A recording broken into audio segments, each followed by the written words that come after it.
Call to order. I think Patty is going to lead us in the Pledge of Allegiance.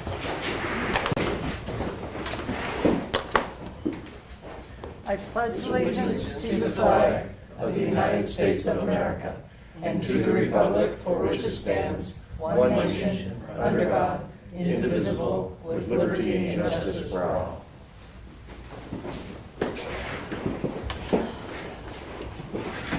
You kind of feel a little silly. I've been feeling I'm reading to myself because there's such a huge crowd here.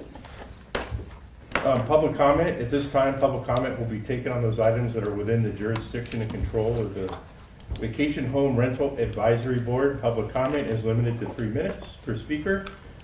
Unless additional time is granted by the board chairperson, the Vacation Home Rental Advisory Board uses a timer.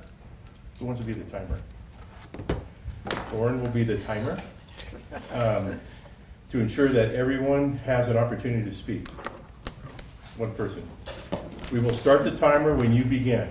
You will be told when you have 30 seconds left and should conclude your comments. Once time is up, please sit down. And I legibly wrote my name. Thank you very much for that. The board appreciates it.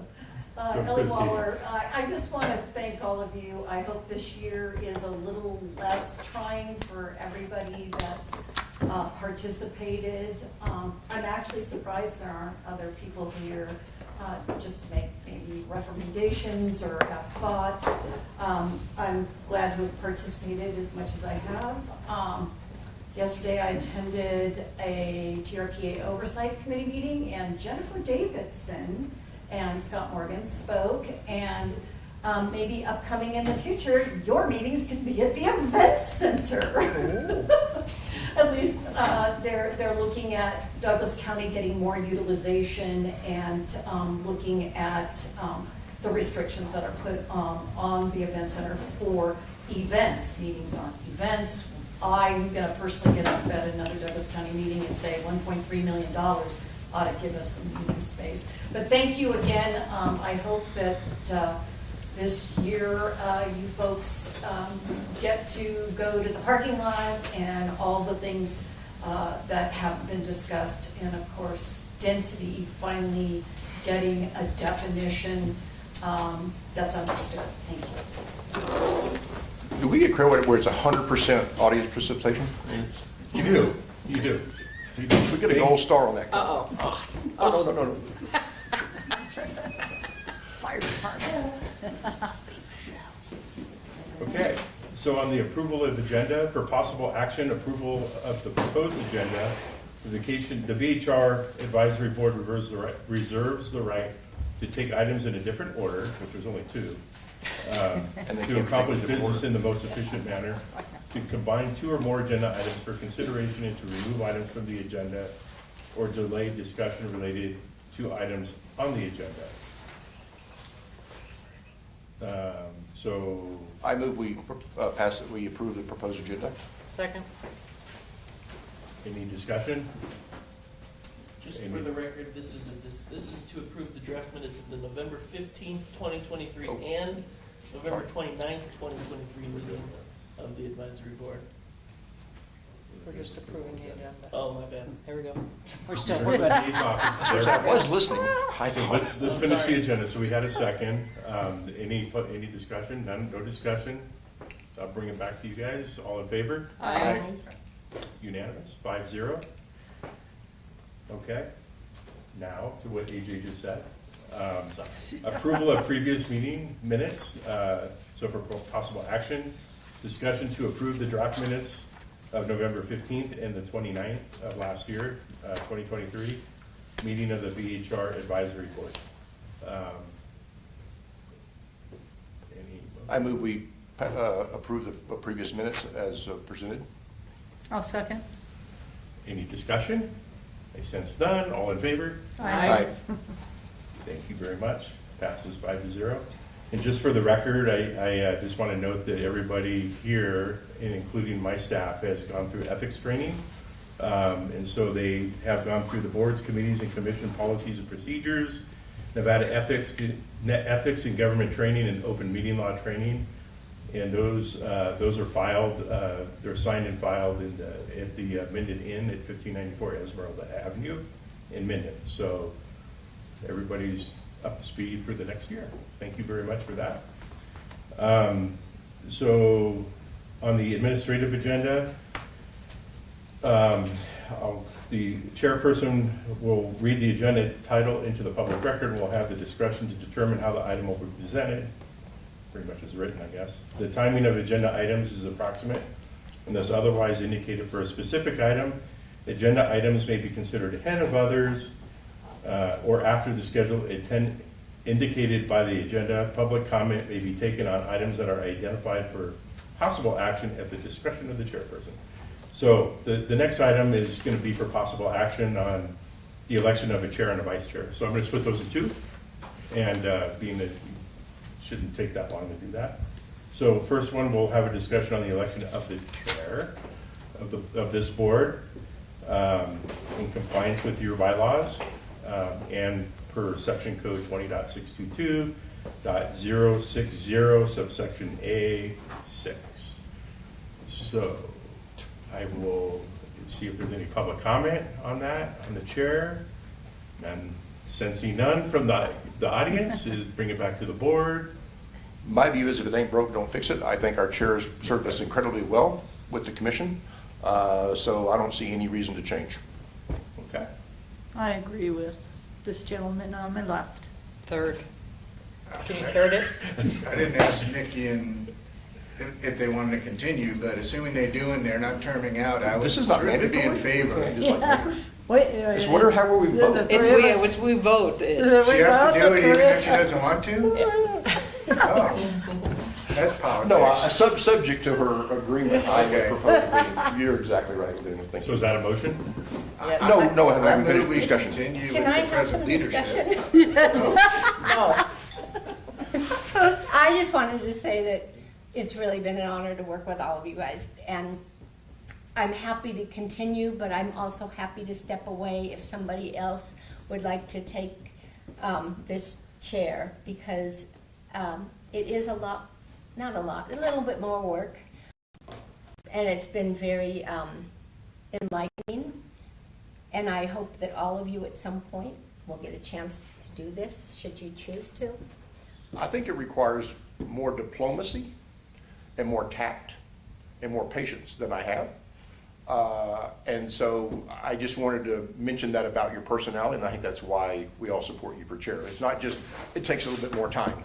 It's also the skill set you bring to the role, which I think serve us incredibly well. I agree with that, 110%. I third it. So do I hear a motion? I moved for Mickey to continue as the chairperson. Second. Any discussion? All in favor? Aye. Oh, did I hear an aye from you too? Kind of an aye. Okay, 5-0, including the Oh. you chair that Well, I argued should about vote. it. And then moving on to the vice chair of the Douglas County BHR Advisory Board in compliance with the same advisory board bylaws. Any public discussion? Okay, so I'll bring back to the board. I believe it ain't broke, don't fix it. I also just want to point out that the good thing about our current chair, vice chair is one's a permit holder, one isn't. But more importantly, they bring historic knowledge that predates our advisory board. There was a committee that the county put together. And Lauren sat on that committee as well. And not just because the recommendations were read and somewhat discussed. What was so important was all of the background public hearing and debate of those things. I just think it's important to bring that forward into our leadership. And so that's why I would support Lauren to maintain that role as well. Lauren Romaine for the record. I just want to kind of say what Mickey said in the fact that it's been a pleasure working with all of you folks, and it's been a difficult job as the vice. as chair of this committee. And my special talents are well suited for the myriad of duties to which I've performed in the last year. And I'm more than happy to step aside at any time if someone would like to have it, but I will also do it if you want. But you're a great timer as well. I am a good timer, thank you. Thank We you. count on that. Okay. I move that Lauren be the vice chair before she changes their mind. Second. Second? What- Second? Second by Patty. Second by Patty. Any further discussion? Since none, all in favor? Aye. Is that five? I think Okay. so. 5-0? Okay. Yeah. So 5-0, Lauren is vice chair, so, right on, congratulations. And thank you. On behalf of us who didn't, thank you. Yes. I'll try and be gone for a meeting this year. Make you have to do it. So now most of the stuff is done, I'm gonna hand it back to, I'm gonna just bequeath it to you. You can Bequeath take it it for to number me. 2. Thank you, Ernie, for running that part of the meeting. The only other thing we have on our agenda is for discussion only, discussion on potential goals and objectives for the VHR Advisory Board in the coming year, including future agenda items. But I want to start by saying that last week, the three of us spent a lot of time at a BOCC meeting where they were discussing VHRs once again. It was about Commissioner Tarkanian's suggestion of us, of them approving the neighborhood study and the numbers that Ernie had provided. That was not passed, 3-2. Then there was another motion by Commissioner Hales that our committee let things roll for a while, and if I get this wrong, somebody tell me, but let it roll for a little while. If there are immediate issues that we need to discuss and make recommendations, yes, bring them to them. Otherwise, let's walk through this year, look at the problems that crop up, and give some recommendations January of 2025. One of the things that Ernie and I have talked about is reducing our meetings unless we have appeals or tier 3s, looking at things quarterly, and he would bring us, and again, correct me if I'm wrong, but I think I'm right. He will bring us quarterly reports on complaints, things that we might ask for today in our goal setting, so that we can look at the, if it's not broke, let's not fix it type of thing. And if there is something that's broken, we can kind of look at that on a quarterly basis so that we have lots of time to come up with good recommendations that the commissioners might approve in January. So with that, I think we should just go down the line and tell us what you'd like to see. You know, what I'd like to know, and Ernie, if this is something that's not easily attainable by you, then please tell us. If it's something that's none of our business, please tell us. Because I think there's information that we would like so that we can formulate our recommendations. So who wants to start? Yes, I'll start. Patty Graff for the record. I would like to see us reduce the amount of meetings because I don't think they're necessary to meet once a month unless there is appeals or something that needs immediate decision on. I think Ernie giving us quarterly reports on complaints and how things are going would be a good idea. I think with everything that we did last year, now that code enforcement has kind of had some time to get in there, define, you know, maybe perfect what their jobs are and how they're doing it, we should give them time to do their job. And see how our decisions and coordination with code enforcement, Ernie and staff have mended together. And, you know, if there's something that needs to be brought up, then do that at a quarterly meeting. Okay, thanks, Patty. So, and I think it's from the parking lot of last year. And I also think it was one of the county commissioners' concerns that we didn't address before, and that is the neighborhoods that are over their density currently, and how to fix that. And I think we, during the Lincoln Park debate, came up with a way to fix that. And I would think we would use the same thing on any neighborhood currently over capacity. But included in that would also be neighborhoods at capacity with the waiting list that's never going to go away. So if you have, 15 allowable and 15 on the waiting list, I still do not believe that that is fair to all the citizens of this county. So I would like to be, and again, I don't care to debate this, I think that ought to be an agenda item. And by the way, I agree with Patty, and I would like to establish a date by which we would know.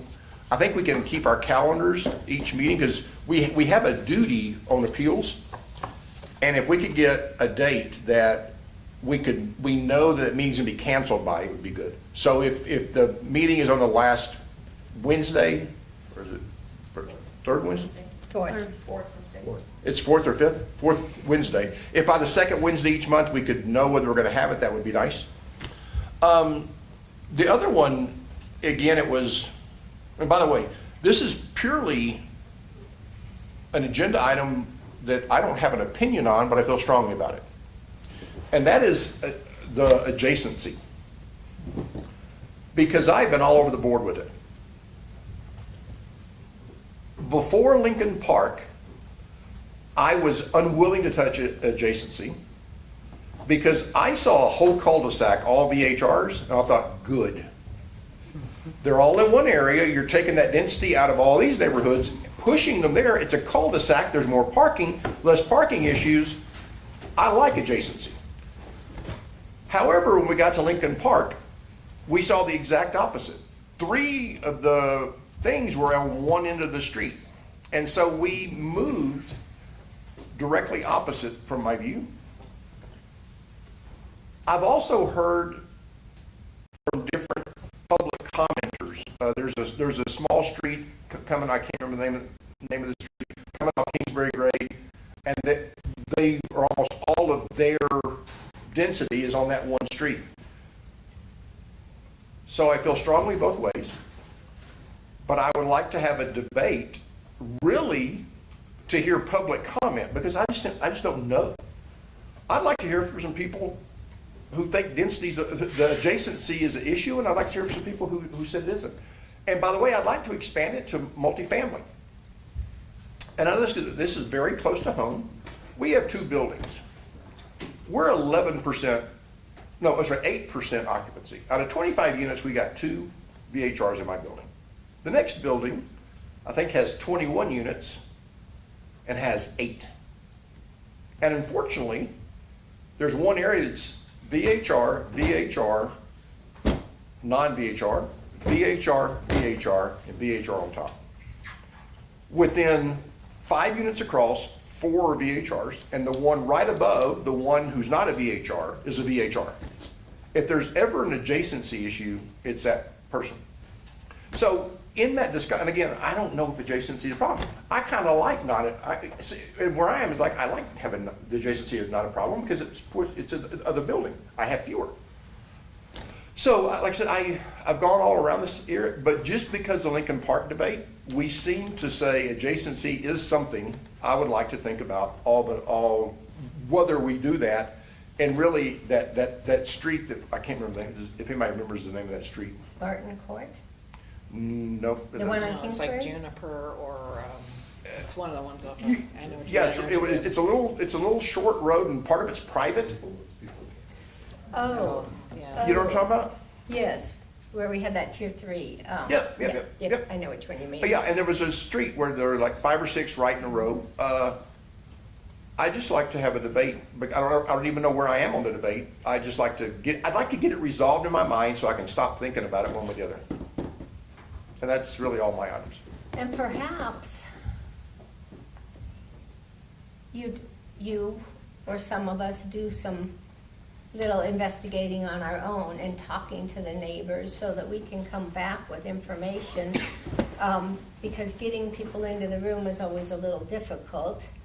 I think that would be something that all of us should consider if there's something that is on our mind or a concern, that we do our own investigating or discussion with an HOA or whatever. Yeah, that's good, Keith. Is there anything else? Just, Madam Chair, if I may? Yes. Just to build on that, just a reminder that for open meeting law purposes, if you do research ahead of time, to just disclose that. So, because anything that you're basing your opinion on at the meeting should be part of the discussion. So if, for example, I went to an HOA, got all this inside information about that HOA, came here, made my decision based on that information, but didn't share that with anybody, that would be an open meeting law issue. So you can do the outside research, but then when you come back here, you share it with the board. So would perhaps the way to handle that be write a summary, put it in your backup so that it goes out with the packet?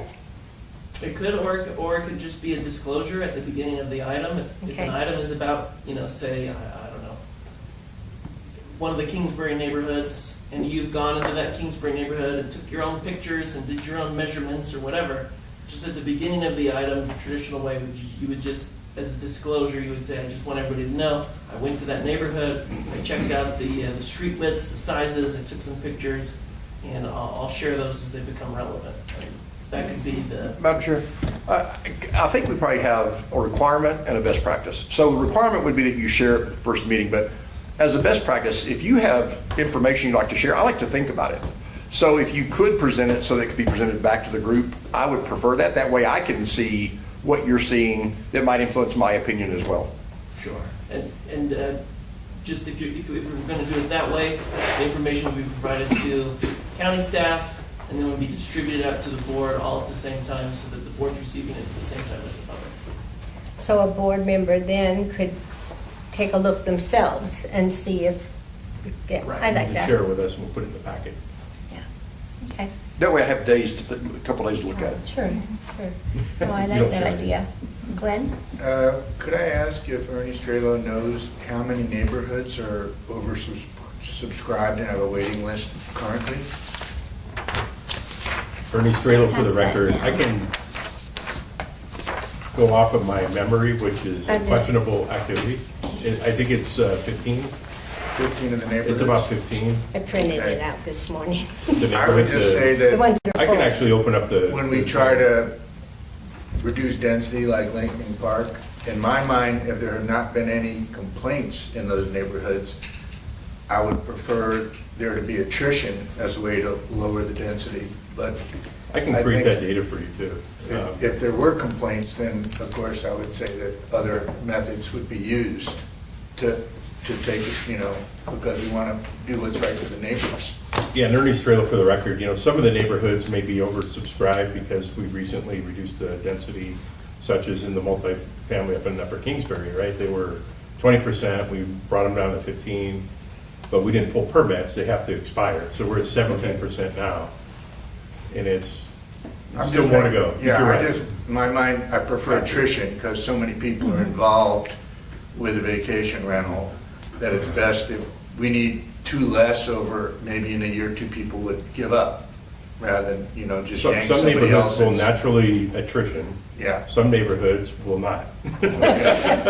In our lifetime. Right? Okay. So, but I can also share relevant statistics if you want. I can meet with you individually and we can talk about it, and then I can Okay. put it in the packet as we discuss, so everybody sees it.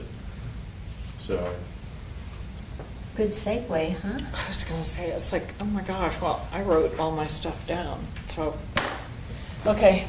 Buckle up, I guess. Go ahead. All right, so, Buckle up. so I wrote it down because I've just been too busy lately and I'm too scattered, so I wrote it down. First of all, I want to thank Katie Hay, if you would please pass this along to her. So I got to sit down with Katie down at the county offices, and it was perfect because I had just applied for my renewal, and so we actually got to walk through her process to renew my renewal, which was really awesome. And I appreciate her hour there or so that she took for me. It was great. I really think there's nothing to really critique on the process at all, because Oh, wow. whether she made the changes and has talked to Acela, there's some limitations with Acela. We have to work with those, which I understand. But feedback I've gotten from owners has been positive.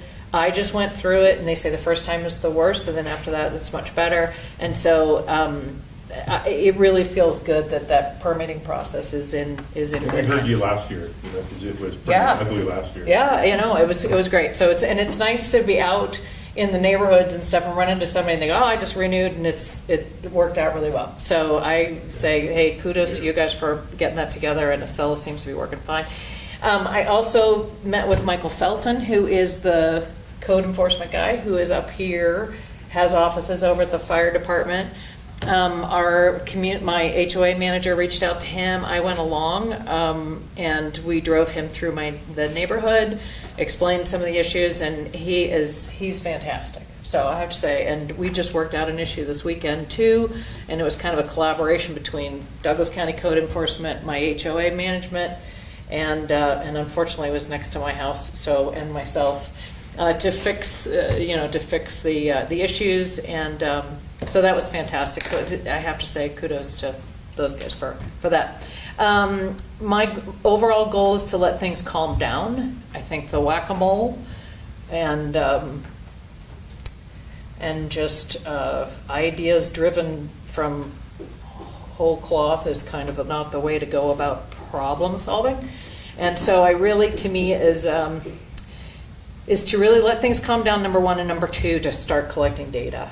Really, I think it's truly important, because we can think there's a problem, and maybe there is or maybe there isn't, and I think it's important to know. So I thought I was supposed to come with my request for data, and so of course that would be complaints.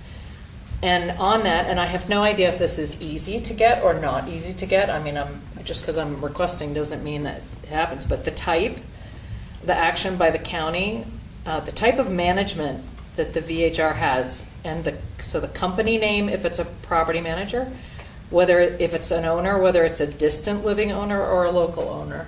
I think those are important to. This one I understand, Yep. because I'm typing. Yep. Probably would be good, I sit with you and just kind of show you what data I have, so I understand. But are you looking for complaints of the type of owners? Is that what I heard you say? Nope, I'm just saying, if there is a complaint of that unit that had a complaint, what type of management do they have? What type of management? Either the company, and in particular, I think the company name is important. And I also think if it's a distant owner or a local owner. Okay, distance, okay. Because I think there's some preconceived notions about that. I'm a local owner, but then I also have a long-distance owner who is much better than a local property manager. So I think it's important to have that information if we can. No problem. The occupancy on the permit, I think some of this is basically, what's the word? Give me that word. Redundant? No. That's not the word. Overkill? No, is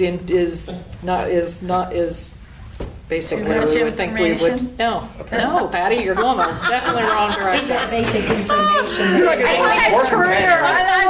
I trigger. Obvious, so it's. It's obvious what we want, but I threw it down anyhow, thank you. Good luck with the minutes. Obvious and very important. Okay, so the occupancy of the permit, the neighborhood it's in, whether it's substantiated or not. And then, I'm not sure if this is possible, but revoked and suspended permits, and basically we're talking about ad issues, things that we don't ever see at all, illegal permits, how much of that is being done, and so revoked or suspended, and the reason for that. Wait list, I have to admit, guys, it's a big thing in my neighborhood, and I've had comments and discussions with people at the store or whatever. And so, one of the things that hit me after I met with Katie was, so here's an instance what happened at our local store. A guy comes in, he's complaining, he's on the wait list. He says, I'm number 41. And I'm thinking, 41 in our area? I was like, oh my God, I didn't realize we had 41 people. And so basically, I looked it up. If you look at by neighborhood, he's number 14. So there's a misunderstanding as to where you stand. Now, if we get to 600. Just to Yeah. let the rest of the board know, if you go on the VHR website, you can get the wait list. It's right there. Yeah. And you can see, it's not, well, go ahead. Anyway, just so you know, because I know where you're going. So what was surprising to me was I realized that person is actually, let's say, much less than what they think they are. And so, so it's, I'm not sure if we can list it on the website. Since the controlling factor is percentages within neighborhoods, I didn't know if we could list it as percentages of neighborhoods. The problem with it is that once we get close to that 600, it's no longer the percentages within a specific neighborhood, it's a total number. You know what I'm saying? We're not very close to that, though. Okay. We're dropping. So there's a misconception with this, and what I had heard was that there were like 3 people on the wait list in front here that had dropped out. Then I had heard there were 2 people who gave up. So really, in the number of our neighborhood, so there was a misunderstanding about where he was, and we don't need bad press on the wait list, if it is moving along fine. And I do think we need data on whether it's moving or not. Now, interestingly, if you look at this, of the 62 places that are on here, only 13 are in neighborhoods that were not affected by the percentage reduction, okay? And so, basically I would have to say, that, if you didn't have the percentage reduction, it may or may not be the same thing. And so is there a way to let us see what kind of movement is happening? Because it seems in my neighborhood there's movement, although you're saying there's going to be certain places where you'll never get a permit, not in our lifetime. Is there a way to see that movement? And it's not this, because this doesn't reflect it. So you said my upper one is down to 17%, so we've lost 3% already. So do you want to see that number? Is that what you're talking about? What I'm looking for is movement, not how many people. Is that what you mean by movement? Mm-hmm. Okay, so you want to see the percentage of capacity? Actually, in your percentage neighborhood. might work. If Yeah, we said, That's because not difficult to do. we were at 20%, and if you're saying that my neighborhood's now down to 17, if we didn't have that percentage reduction, we would have, we'd have a 2%. We'd have a 2% pickup in this group. Do you know what I'm saying? Yeah, but data's tricky. Can I And just, I don't think we're going to discuss these items right now. Okay. But let me just tell you, data is tricky. Predictive data is even more tricky because your logic has a flaw. Okay. The first people who come off were the people who were renting occasionally.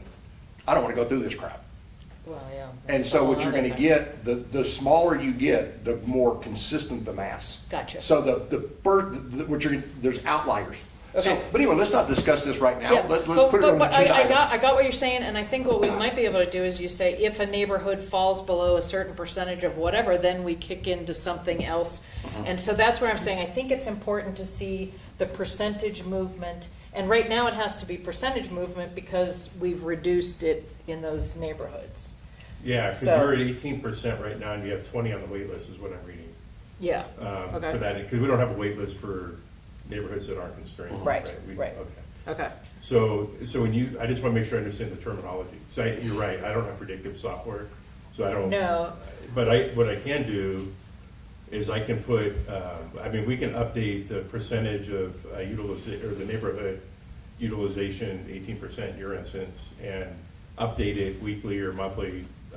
I think she goes in weekly and updates it. And then you may go in 3 weeks from now, it'll still say 18, or it might say 17 now. Is that what? yeah, because, I mean, we Okay. were at 20% before this got adopted. Now we're down to You bet. 18, so you can say, well, we got if we didn't have the wait list because we didn't reduce, we would have had 2% pickup off of the wait list. Yeah. So- Can I make a suggestion? And I'm not making a suggestion you change what's on the website, but maybe one of the quarterly reports we get from you are broken down by, that's hard for the wait list.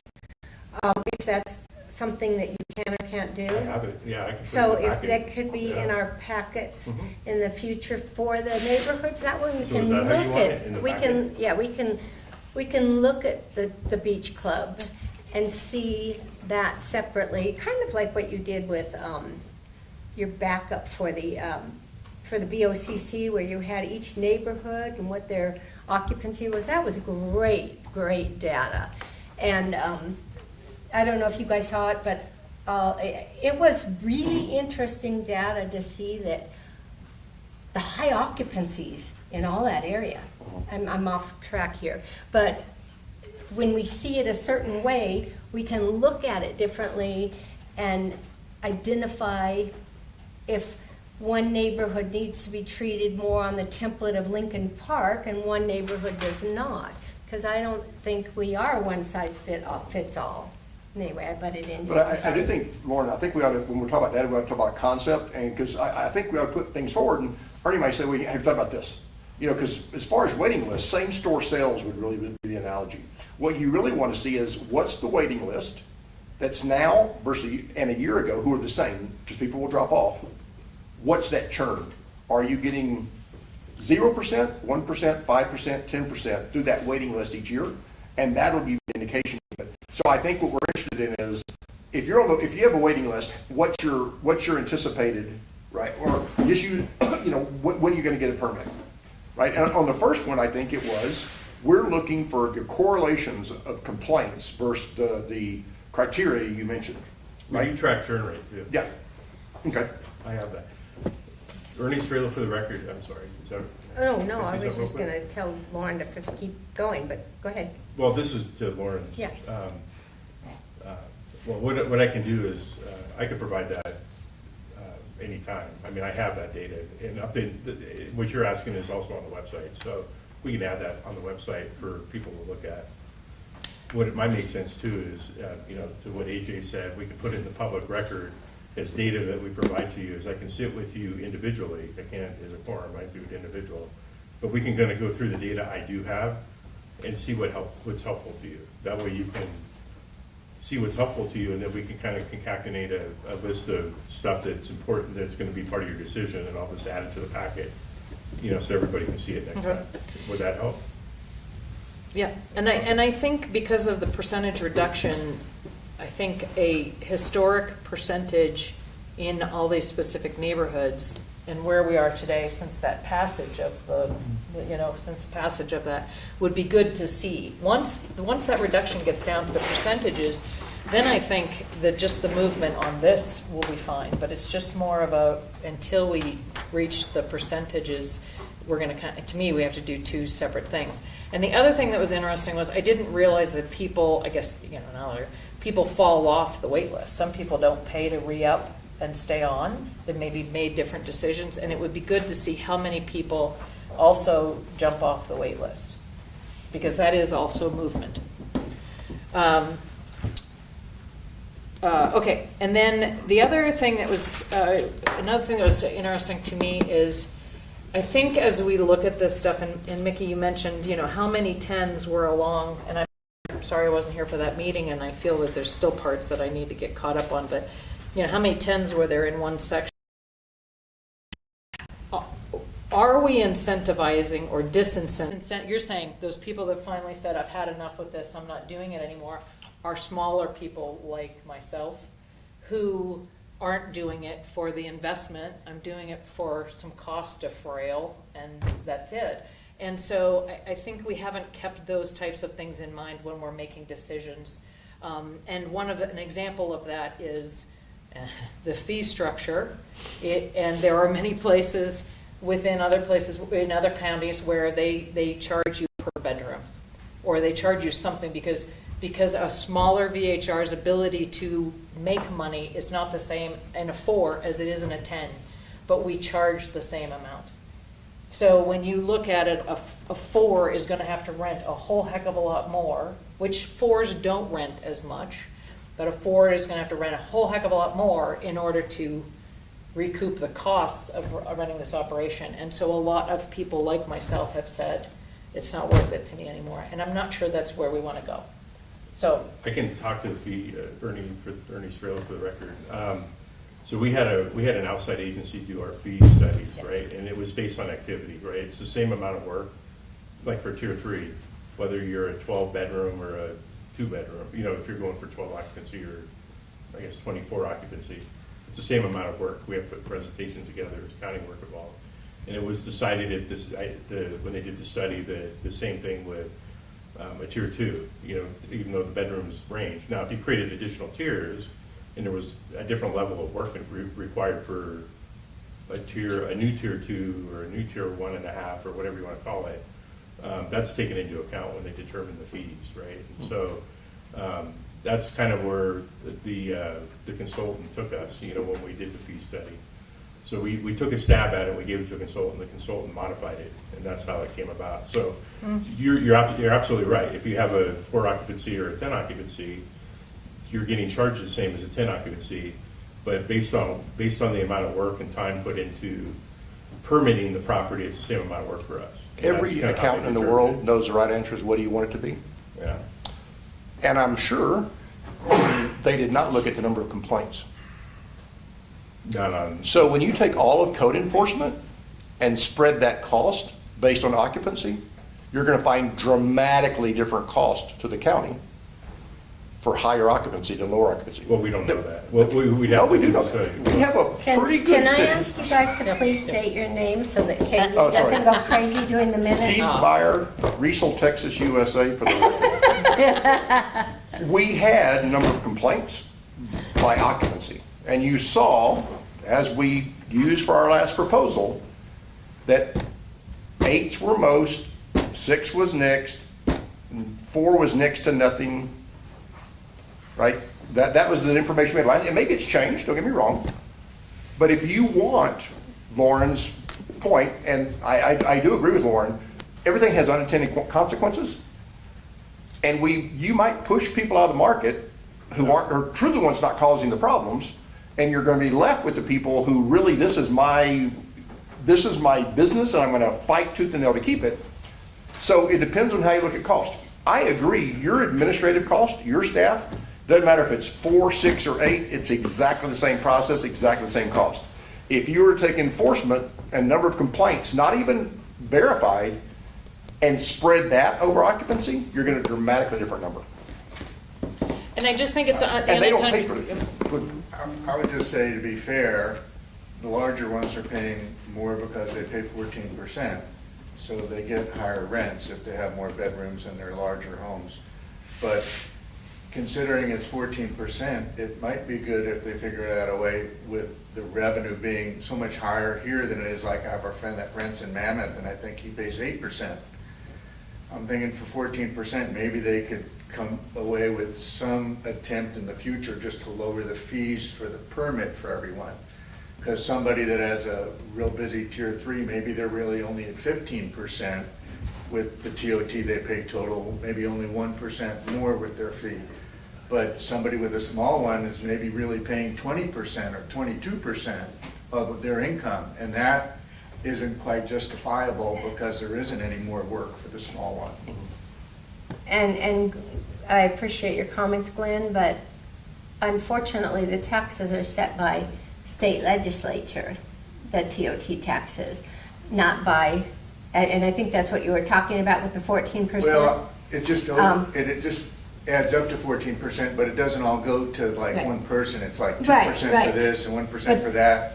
Yeah, I think what he was saying is And- if you take TOT plus the permit, that might be 25% of one person's. Yeah. And, you know, what's the? And for somebody that has a 0.1%. 12-bedroom, it may only be 15%. Yeah, 15.1%. Okay, I see what you're saying, okay. So the fairest way is to actually reduce the actual fee for the permit, because if you're paying the same percentage, the ones that are bigger are already paying more. Well, the permit fees, are not really under our purview. They're more admin. But for reasons that we're just discussing today, it's not, it's fine to talk about Yeah, it. and But I think on an annual basis, Ernie will be going through these things as budget hearings come up and whatnot, and looking at whether or not they need to keep the fees at the rate they're at.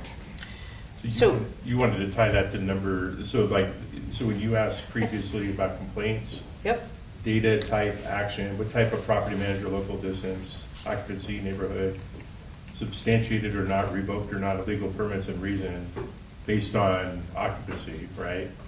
And then take that and use that as determining like the fee structure is what you were talking about.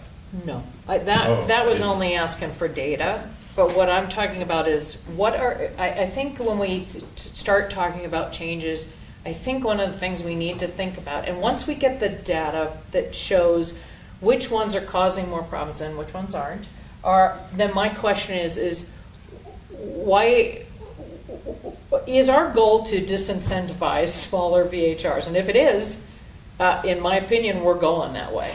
And so I want that to be part of our mindset so that we can, and I understand what you're saying, fee structure isn't ours, but I do think that if it is disenfranchising smaller places, that I think we have an obligation to talk with the BOCC about the fact that it is an unfair fee structure and that it has the unintended consequences of disenfranchising maybe the smaller ones that don't cause us any problems.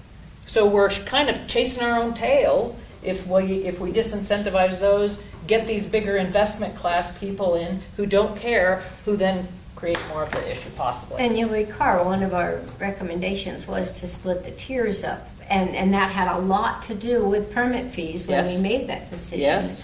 And So I'm bringing it up when we again. make future recommendations, there's no reason why we can't repeat, you know. Yeah, okay. Madam Chair, could I add one thing to, I said obvious and you said redundant? She Can I said add many one thing to the things. redundant list?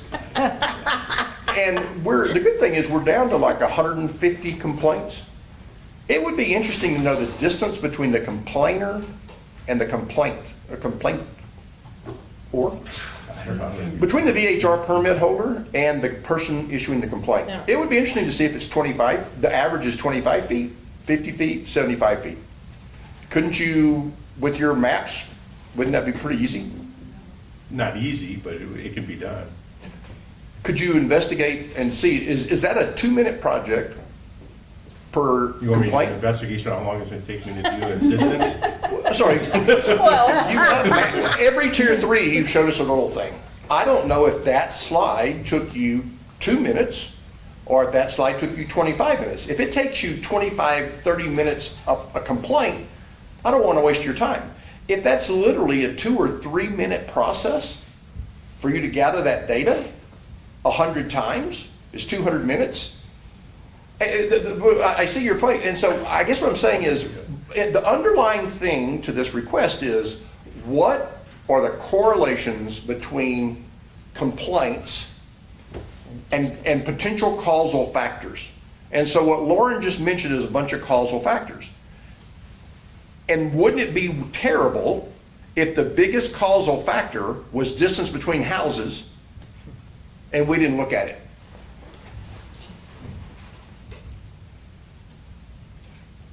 This is why we're having this discussion today, because if we get the right data, we can find where the problems are Yep, and look for solutions. yep.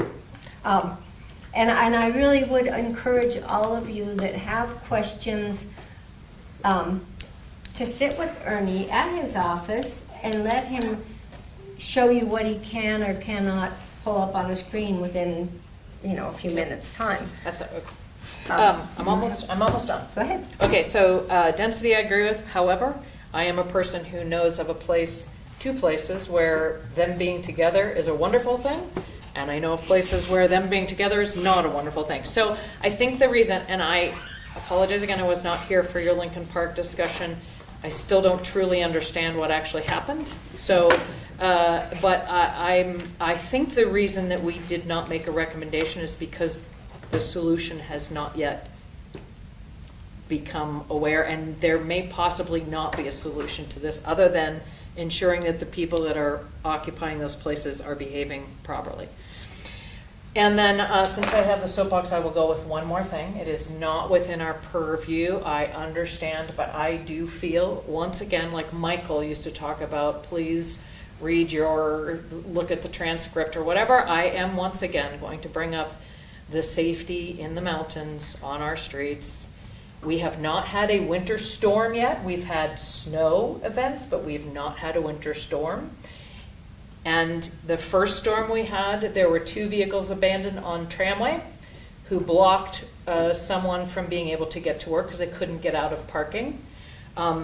Whoever was really frustrated built a phallic snow symbol on the top of that person's car because they could not use their vehicle for 2 days until they finally got someone to tow it away.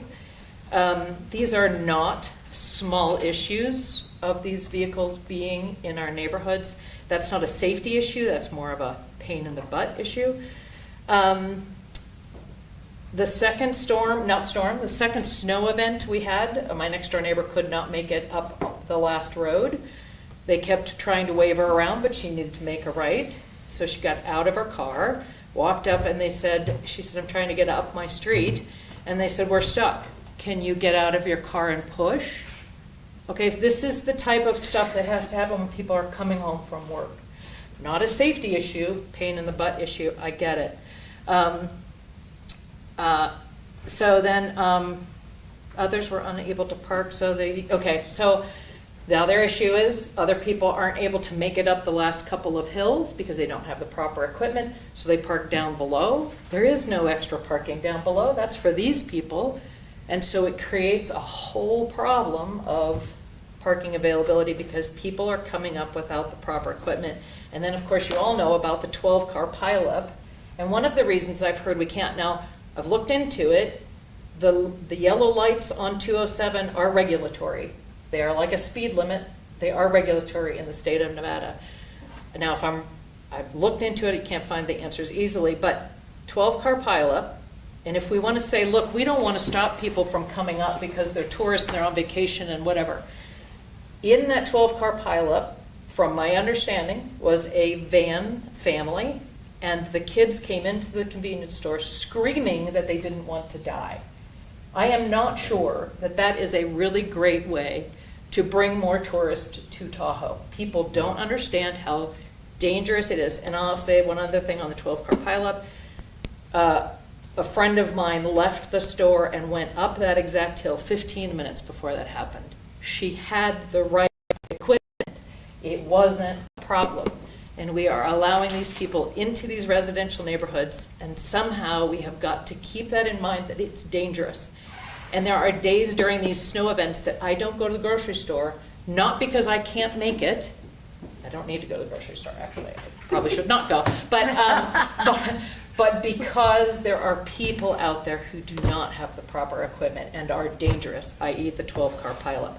So I know people look at me like I have 3 heads when I talk about this stuff, but I really need to try and bring it home that it's serious, it's dangerous. Our Douglas County sheriffs should not be out on 207 trying to push people off, having cars going towards them. You guys shouldn't be out there.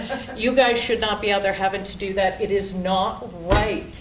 And so the VHR thing makes this problem worse. And so I'll leave it at that. Thank you. That was Lauren Romaine for the record, just so you know. Was there an action though? It is just something that It's a I comment. need people to keep in mind when we are talking about permitting and discussing VHRs on the mountain. What I want to say about this is, unless you, again, it is a problem, but is it a VHR problem? It's making it worse, yes. You have timeshares, you have I said that twice. You have hotels, you have whatever you have up there. Yep. So there's a lot of tourists that are up there that aren't renting a unit, which kind of takes it out of our No. situation and puts it at the feet of I don't know if it's the BOCC, the sheriff's office, or the fire department, and if there needs to be, it's kind of like talking about an evacuation. May Yeah, I, oh, may I say yes, something? My please. name is Michelle Turner, for the record, by the way, with the fire department. Back a long time ago, 20 years or so, there used to be just like there is going up over Echo Summit or whatever, there was a chain control. That, I haven't seen that in 20 years. So I feel like that's really the issue when it comes to getting people properly and safely in and out of there. And the month before, the one that happened on Tramway, it happened on 207, and I was stuck in it and helping and assisting and pushing cars off the side of the road and all that kind of stuff and rescuing people out of their cars. And there were people with bald tires, locals and tourists alike, bald tires, no chains, rear-wheel drive, all thinking that they could drive everywhere. So, I mean, I think it has to start with road checks and getting people properly And- to and- places. Thank you. County Yeah. problem, Yeah. not a VHR problem. And Well, if Lauren, our- hang on a second. Lauren, I mean, for the record, let me be really clear as to why I am bringing it up here. Before VHRs, you had people that went up Tramway to go to the timeshares and went down 207 to the hotels. And I took pictures the other day of 207, and then I took a picture of Tramway, and then I took a picture of Bonnie, then I took a picture of Bigler, and then I took a picture of Bigler Circle, and each one of those streets got progressively worse. So now we are putting people not on the main thoroughfares, we are putting people into the neighborhoods. And that's where the roads are worse, some of the hills are worse, they don't know how to drive, they don't know that they should get out and push their car, and it is impacting people. So the VHRs are making them worse because they're no longer on the main thoroughfares, they're into, and I say tertiary roads, because they're not secondary, tramways and secondary, they're into the tertiary roads, which causes a problem. So I'm bringing it up. I'm as glad far you as- said that, because I wish you'd said that first. Okay, sorry, okay. Okay. I still think it's mostly a county problem, and I'll I- just make one suggestion. In Zephyr Heights, the GID put up 2 little speed signs that'll blink if you're going faster than 25. We didn't really have any accidents. I don't really know if it was worth the money, but technology makes it easy. If the county really thinks they don't like 12-car pileups, they can put up some signs that say, you know, just like our blinking one, current conditions, either carry chains or 4-wheel drive required, so that these people know that they're breaking the law, and if they cause a problem, they're held responsible. That's what they do when they close Echo Summit. I've been stopped in my Chevy Tahoe coming back from Sacramento. Do you have chains in the car? If there's really a storm, the county should consider putting up signage and regulations to keep them off of the streets, or say it's chain control or 4-wheel drive with snow tires. Lauren Romaine for the record. So the problem with it is there are flashing lights at the bottom of 207. And people, the problem with it, Glenn, is that people don't understand. So I'll give you an example. I have a real steep hill going up to my house. Try to come down, and all of a sudden there's a truck sideways up against the guardrail. Woman talking on the phone, really bad attitude. The woman behind me needs to get to work. So she's upset, right? Sure. So she says to them, what the heck? You know, and the woman goes, I don't understand what your issue is. Well, not everybody's here on vacation. We've got people that need to get to work. And they said, we thought we could make it. That's the problem. They all do. They all do, People yeah. don't They all do. understand. And so it is incumbent upon us as a county and us to understand here as the VHR that the tertiary roads are bad. And so I'm bringing it up because to me, it's a safety issue. The other night when we had that 12 thing, if my husband was home and needed an ambulance, you wouldn't have been able to get ambulances there. And so it's just not, so I'm done. I appreciate it. I know it's So- very frustrating, but my opinion is we only have 600 VHRs in the entire county. So the percentage of the VHR contribution to this crazy driver Gotcha. mentality is still small. Gotcha. And I think the bulk of the problem should be looked at by the county. I agree. Okay, I'm done. Thank you. okay. Well, so I'm lost. Are we going to bring this up for, is this going to be a future agenda item? Because I do think there's something we could issue that our view, for anybody who will take our view, Yep. is that we think there ought to be chain controls. There are chain controls. AJ? There No, are no, I'm chain talking about controls. manned chain Okay, control. manned chain. I don't know if you ever come out of Carson, but Yeah. sometimes there are people, when it, you know, it's kind of one of my gauges. Yeah, forget the flashing lights.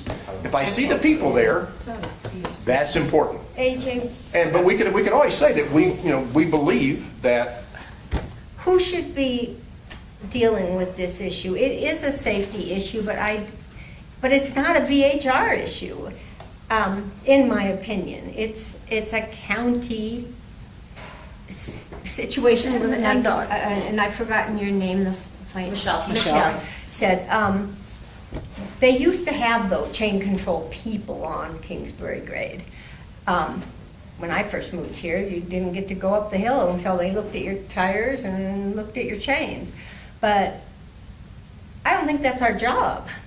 So whose job is it? AJ Hames, for the record. I mean, it's not the county's job even. It's a state route. NDOT manages the road. If they wanted to send employees to do chain patrols, they could do that. They do not anymore. From a VHR perspective, I think it would be difficult to try to impose some kind of restriction on renters that is not imposed on other drivers, and also it might be difficult to enforce.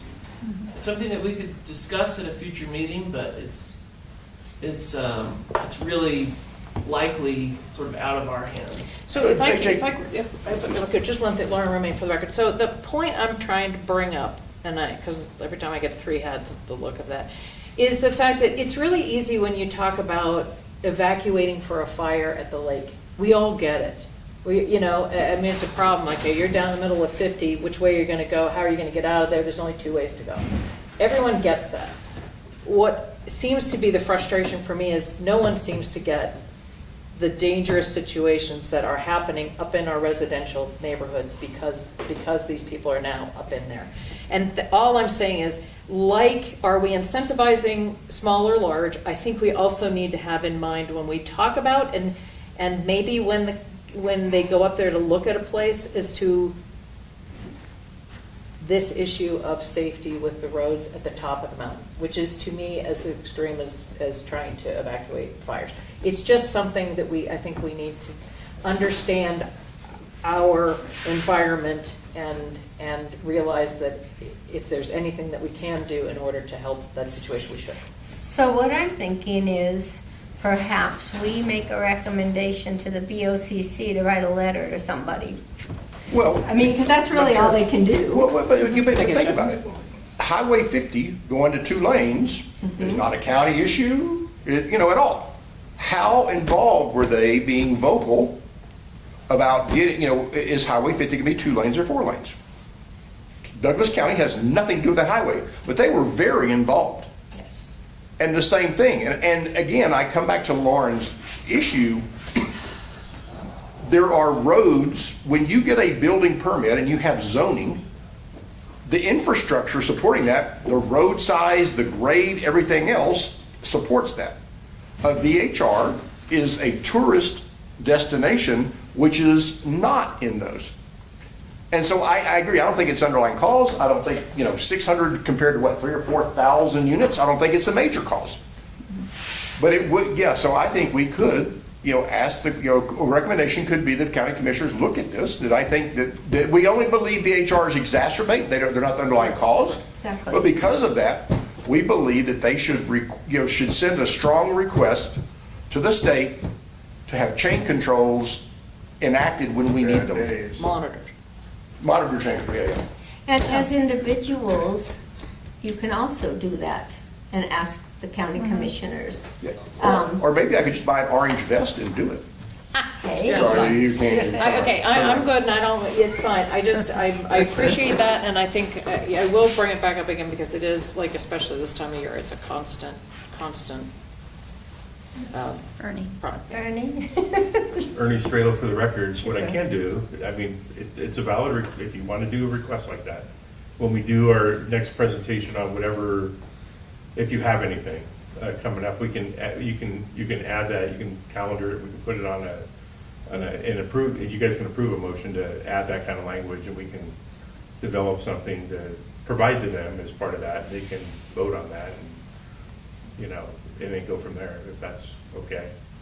I can also talk to Jennifer and the county manager's office, and I can see if there's other options pertaining to this particular thing. Because sounds like the concern is VHRs, but it's also just a general concern, right, is what I'm gathering. And so I could talk to her, because that might be a more general discussion or conversation she can have with the chairman and see if they want to calendar that, just for, in general. Is writing a letter, she's the one who's been doing this. So I just think it's important that we're part of the solution, understanding that VHRs do exacerbate this problem a bit, and that if we understand that and can do anything to help that out, I think we should. But I appreciate all the conversation about it. Just like the Zephyr Cove GID paid for 2 signs that blink, couldn't the other GIDs or the part of the county that are not state roads put up a sign that blinks during a winter storm that says, on this road, when it's blinking, it requires change or 4-wheel drive with snow tires on the sign? That is as easy as a speed sign that we have in Zephyr Heights. Blinks if you go over 25 and tells you you're breaking the law. So if they all think they're gonna do it, I don't actually know if it's gonna, because compliance is the issue, and people are always gonna do what they wanna do anyway, so I think our hands are pretty tied. But it might make the people that live there feel better if they spend some money and put some signs up like Zephyr Heights did to stop speeding, to stop people driving a one-wheel drive car up a steep grade in a snowstorm. But I think it's still gonna happen. I mean, last year, it snowed so much, I had one group get snowed in at my house and stay extra, and the other group, I said, I'm sorry, you can't come. They can't leave and go by Echo Summit. They had to stay at the hotel at the casino one night until they could actually leave. We can feel bad about the weather, but we can't do much about it. It's gonna create problems. Yes, okay. I know there's that one big sign on 50 that says 207 is got chains or whatever. But again, people have to read the sign. And They're if you're a gonna get visitor, home. you don't even know what 207 is. Yeah. But to me, it should be up to the owner or the property manager to make sure that visitors know in the winter to bring the proper equipment. I tell every person that is a guest at my house that in winter, they cannot predict it, and 4-wheel drive or chains are always needed to be brought. But, I'm not there when they're packing their car. Yeah. Well, it's very frustrating, I know. But thank you, Lauren, for all those ideas. We feel your pain. Does anybody else have any more discussion of things they'd like to see? I know we do have a little bit of a parking lot. I've got it somewhere, you've got it somewhere. We'll bring it back little by little. I agree with you, Keith, on letting people know in advance whether there's gonna be a meeting. Staff has to know at least, 2 weeks? Because they have to put a notice out. So they will always know and contact me in time where I can get a hold of everybody and let you know whether or not we'll be having a meeting. So we'll be more diligent about that. Other than that, most of the things that I had on my mind were said, so I won't waste any time being repetitious.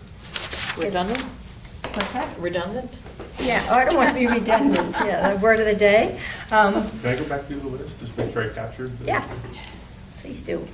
Okay, so if I miss something, just let me know, and I'll put it in here.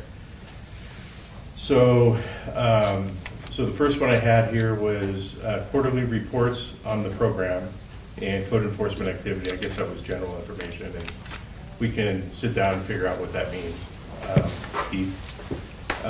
Quarterly meetings we had on here. We had meeting cancellation info. We just talked about that.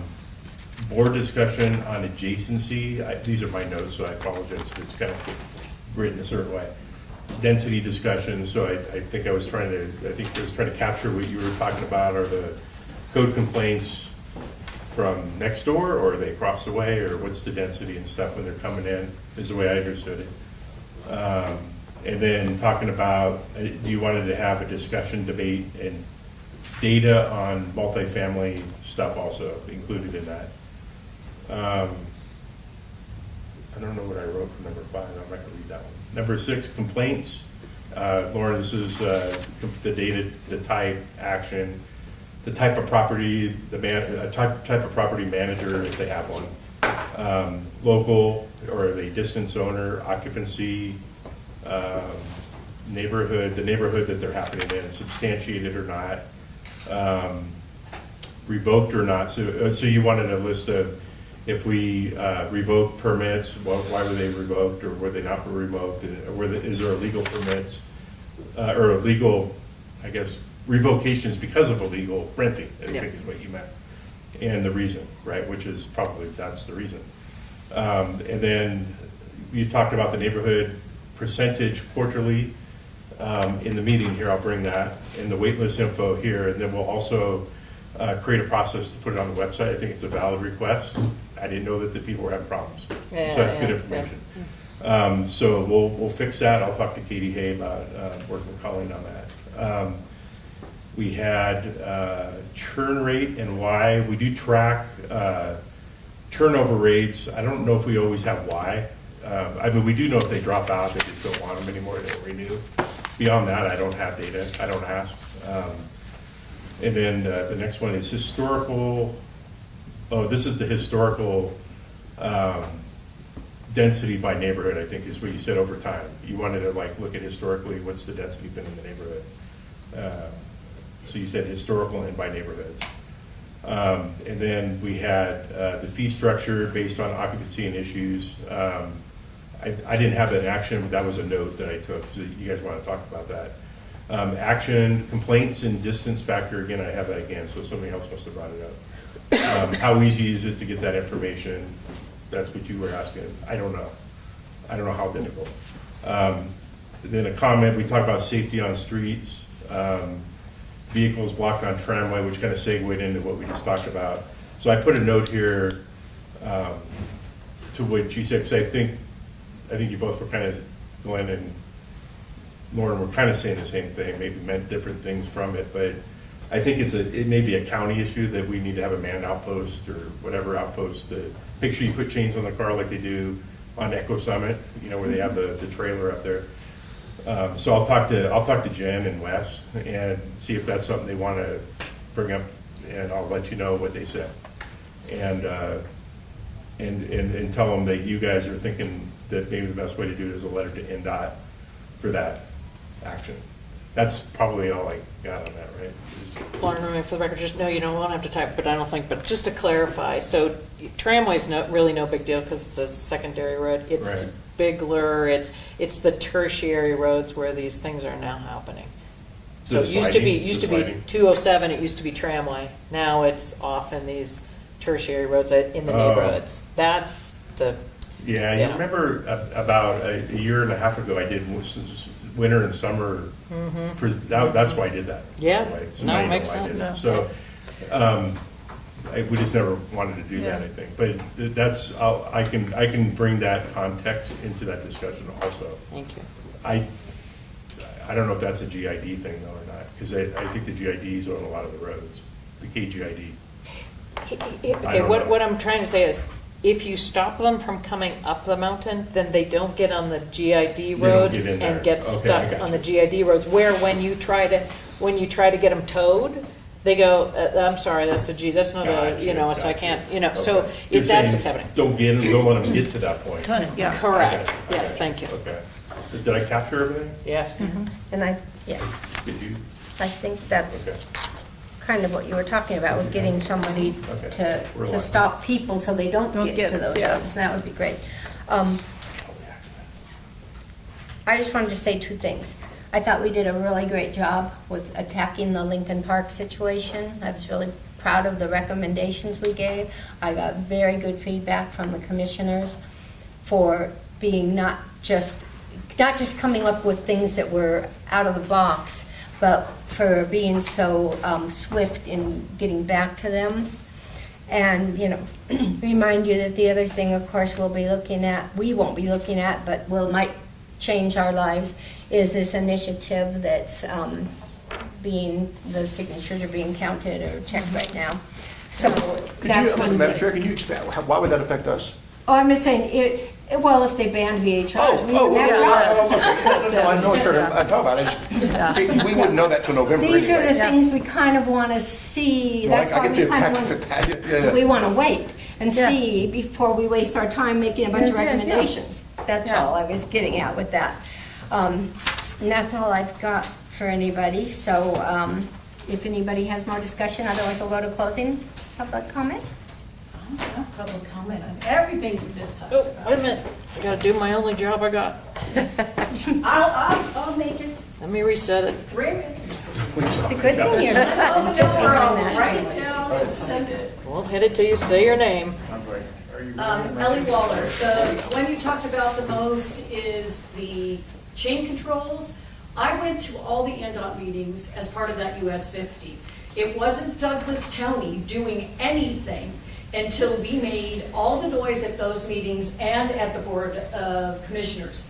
There is a draft Vision Zero strategy available for public review until February 2nd from TRPA. I just started reviewing it. This is why I don't become a board member, because I attend too many meetings. It's called Vision Zero for Lake Tahoe, the data, blah, blah, blah. The vision is about public health and safety. Going to TRPA meetings, they are the regional person or persons that could influence NDOT and Caltrans. So that's all I have to say about that one, because 3 minutes goes by fast. I'll write this all down and send it to her. Maybe you want to invite neighbors instead of all of you going out and talking to neighbors, and I don't know how much work this puts on staff, of the critical neighborhoods, and just give them the opportunity, if they're personally invited, they might come and comment about the wait list or comment about the adjacency. And I think sometimes it takes that personal invite. I think posting how many complaints and how many fines quarterly on the county manager's site, as long as you're providing the information to this board, put it on the county manager's site as a news release. A lot of people use the website. Maybe we need to reintroduce that to the public for an information base, not just for VHRs. I appreciate all the discussion you folks have, and I'm glad that I'm part of the process and will continue to be. Thank you. Thanks, Ellie. All right, that concludes our meeting today. Thank you, everybody. Thank you. Thank you.